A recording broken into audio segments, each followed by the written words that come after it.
করলাম, খাও দাও ভর্তি করো, দুনিয়াটা মস্ত বড়, আর গেলানি গিয়ে শেষ করলাম তা নয়। কিয়ামতের দিন আপনাকে হিসাবের জন্য দাঁড়াইতে হবে, হিসাবের জন্য দাঁড়াইতে হবে। যেমন মানুষ আদালতে উঠলে বিচারকের সামনে তার স্বীকারোক্তি দিয়ে সমস্ত অপরাধের কথাগুলান তুলে ধরতে হয়, ঠিক কিনা? আল্লাহ রাব্বুল আলামিন কাল কিয়ামতের কঠিন মুসিবতের সময় নারী হোক পুরুষ হোক, যে শ্রেণীর পেশায় মানুষ হোক না কেন, আল্লাহ রাব্বুল আলামিন ডেকে ডেকে বলবেন, ও আমার গোলাম বান্দারা, দুনিয়ায় 40 বছর 50 বছর হায়াত দান করেছিলাম, তুমি যে দুনিয়ায় শুধু আনন্দ ফুর্তি করেছো, কোন কাজ কখন করেছো, কতটুকু আমল করেছো, কতটুকু নেক কাজ করেছো, তুমি কি ভেবেছো আমি আল্লাহ তার রেকর্ড করে রাখি নাই? আল্লাহ তাআলা তখন ওই বান্দাকে ইন্ডিকেট করে বলবেন, আল্লাহ তাআলা নির্দেশ দিয়ে বলবেন, বান্দারে তোমার আমলনামা আজকে আমার ফেরেশতারা পাঠ করবে না, আমি আল্লাহ তাআলার পক্ষ থেকে পাঠ করা হবে না। ও বান্দা, তুমি রাতের আধারে গোপনে অন্ধকার ঘরে গোপনে যে জায়গায় গুনাহ করেছো না কেন, আমি আল্লাহ তাআলা সব দুজন ফেরেশতা কিরামান কাতিবিনা ইয়ামালুনা, কিরামান কাতিবিনা ইয়ালামুনা মা তাফআলুন, দুজন ফেরেশতা তোমার মাঝে নিযুক্ত করে দিয়েছিলাম।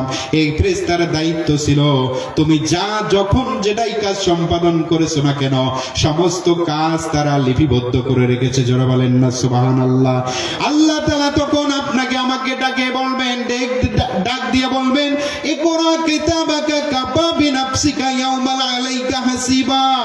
আল্লাহ ডেকে বলবেন, ও বান্দা, আজকে তোমার আমলনামা তুমি পাঠ করো, তোমার আমলনামা তুমি পাঠ করো, তোমার আমলনামা তুমি পাঠ করো। বলেন তো মুসলমান বন্ধুরে আমার, আপনার আমলনামা যখন গুনাহের আমলনামা আপনি যাবেন, তখন নিজের গুনাহ কি সমাজে, নিজের গুনাহ কি আমরা প্রকাশ করতে চাই? সেই দিন লজ্জিত হয়ে যাবেন আপনি, আমিও লজ্জিত হয়ে যাব, আপনি লজ্জিত হয়ে যাবেন। আহারে, এটা কোন আশ্চর্য বিষয়! আল্লাহ তাআলা এমন কোন গুনাহ যা লিপিবদ্ধ করে রাখে নাই, এমন কোন জিনিস নাই যা আপনি করেছেন, সব কিছু আপনার লিপিবদ্ধ আল্লাহ তাআলা করে রাখছেন। যার কারণে আল্লাহ তাআলা বলবেন, ইকরা কিতাবাকা কাফা বিনাফসিকাল ইয়াউমা আলাইকা হাসিবা। জোরে বলেন আল্লাহু আকবার। বান্দা কি বলবেন, বান্দা আজকে তোমার আমলনামা তুমি পাঠ করো, তোমার আমলনামা তুমি পাঠ করো। ওই দিন একটু চিন্তা করেন, হাসরবাসী সকল বনি আদম সন্তানের সামনে আপনি জিনার আমলনামা কেমনে পাঠ করবেন, কেমনে বলবেন? আপনি যে মানুষদেরকে মেরেছেন কেমনে আপনি বলবেন? কি লজ্জা লাগবে নাকি লাগবে না বলেন তো? যত কুকর্ম করেছি না কেন, সকল কুকর্মগুলো আমরা বলতে লজ্জা পাবো। এই তো গত জুমা, তার আগের জুমায়, গত জুমায় তার আগের জুমার দিনের ঘটনা।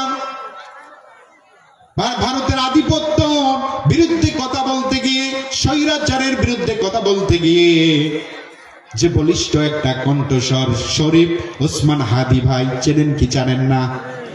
এমন কোন বাংলাদেশের মুসলমান নারী নাই যে শরীফ ওসমান হাদির পরিচয় জানে না। আপনারা জানেন, গত জুমায় তাই আগের জুমায় তিনি যান, রিস্কায় চড়ে যান, তার পরিজনে কাজের জন্য। পেছন দিক থেকে সন্তান এসে আক্রমণ করে।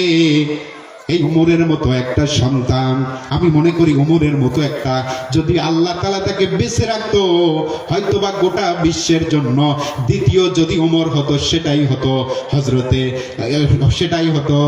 শরীফ ওসমান হাদি। চিল্লায় বলে আল্লাহু আকবার। এটা আধিপত্যবাদীরা সহ্য করতে পারল না। প্রকাশ্য একটা যুবককে গুলি করে মেরে দিল, সে একটাই তার অপরাধ, সে বাতিলের বিরুদ্ধে কণ্ঠস্বর, আধিপত্যের বিরুদ্ধে কণ্ঠস্বর, এক নায়কতন্ত্রের বিরুদ্ধে কণ্ঠস্বর। মিথ্যাকে মিথ্যাই বলবে, সত্যকে সত্যই তুলে ধরবে। শুধু তাই, ঢাকা ৮ আসনের জন্য তিনি নির্বাচনের জন্য ঢাকা ৮ আসনে তিনি এমপি পদপ্রার্থী ছিলেন। আমি যতটুকু তার ভিডিও ফুটেজ দেখেছি, যতটুকু তথ্য নিয়ে দেখেছি, যে আল্লাহ যদি তাকে জীবিত রাখতো, অবশ্যই বিজয়ের পতাকা তার মালায় উঠত। জোরে বলেন না সুবহানাল্লাহ। কিন্তু নাস্তিক মুরতাদের খুনিরা এটাকে সহ্য করতে পারে নাই, এত একজন ভালো মানুষকেও তারা শেষ করে দিল। কথা বলেন ঠিক কিনা? আল্লাহ তাআলা প্রিয় প্রিয় হাদি ভাইকে জান্নাতের সুউচ্চ মাকাম দান করুক, জোরে বলেন আমিন। প্রধান অতিথির আগমন, প্রধান অতিথির আগমন, বলেন আলহামদুলিল্লাহ। আপনাদের পূর্ব ঘোষিত আমাদের প্রধান অতিথি, আমাদের প্রিয় ভাই, আমাদের সম্মানিত বড় ভাই, আপনাদের এলাকারই সন্তান, আমিও আপনাদের এলাকারই সন্তান।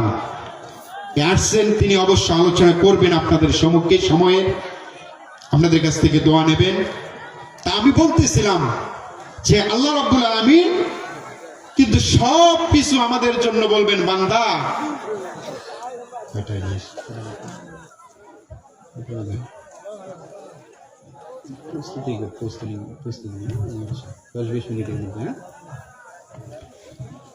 প্রিয় ভাইয়েরা বলতেছিলাম,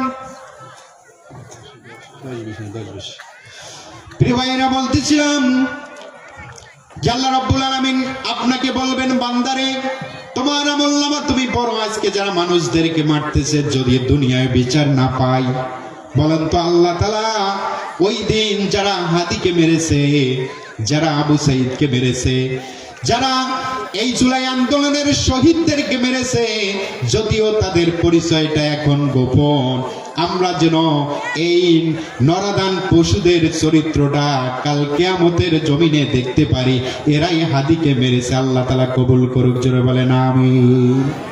আল্লাহ তাআলা পারেন কি পারেন না?